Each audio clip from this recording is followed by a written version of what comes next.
வணக்கம் மக்களே. எம்ஜிஆருக்கு போட்டியாக வந்தவரா முத்து அவர்கள்? பிரபலம் சொல்லும் பதில் என்ன? இந்த வீடியோவில் பார்க்கலாம் வாங்க. மறைஞ்ச நடிகர் முத்து அவர்கள் எம்ஜிஆரை மாதிரி சினிமாவில் நடிக்கிறார், அவருக்கு போட்டியா என்ற கேள்வியெல்லாம் அந்த காலகட்டத்தில் எழுந்துச்சு. இது குறித்து பிரபல சினிமா பத்திரிகையாளர் தேனி கண்ணன் என்ன சொல்கிறாருன்னு பார்க்கலாம் வாங்க. எம்ஜிஆருக்கு போட்டியாக முத்துன்னு எடுத்துக்கக்கூடாது. ஏன்னா எம்ஜிஆர் கொடுத்த வெற்றியும் கடந்து வந்த பாதைகளும் அவர் நடித்த படங்களும் அதற்கான வசூலும் வேற அளவு. ஆனால் அரசியலுக்கு ஒரு காய் நகர்த்த வேண்டும் என்ற சிந்தனையோட முத்துவை சிலர் நகர்த்தி கொண்டு வச்சுருப்பாங்கன்னு வேணால் சொல்லலாம். ஆனால் எம்ஜிஆர் அதை பற்றி எப்படி எடுத்துக்கிட்டாருன்னு பார்க்கலாம் வாங்க. எம்ஜிஆர் தன்னோட படங்களுக்கு பெரிய பலமாக நினச்சது பாடல்களை தான்.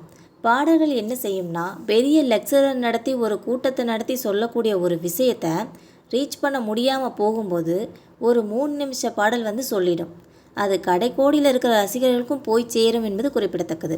அதனால் பாட்டை எம்ஜிஆர் தனக்கான பெரிய ஆயுதமாக வச்சுக்கிட்டாருன்னே சொல்லலாம்.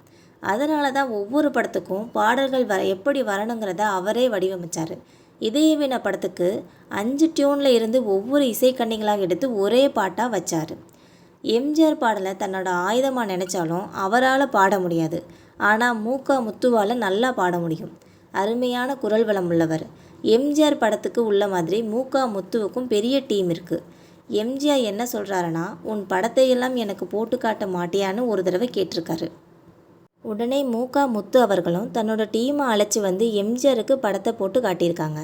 அப்போ எம்ஜிஆர் அவர்கள் உனக்கென ஒரு தனி பாணியை அமைச்சுக்கிட்டு முன்னுக்கு வரணும்னு சொல்கிறாரு. அதே நேரம் அவர் கையில் கட்டியிருந்த ரேடா வாட்சை கலட்டி அவருக்கு கட்டி வாழ்த்தியிருக்காரு எம்ஜிஆர்.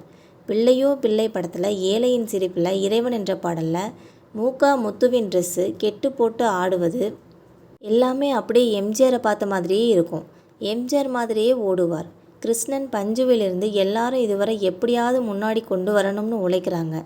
எம்ஜிஆர் முத்துவின் பாடல்களை எல்லாம் கேட்டு ஷாக் ஆகிட்டார். முத்து அவர்களும் கண்ணதாசன் அவர்களும் என்பது குறிப்பிடத்தக்கது.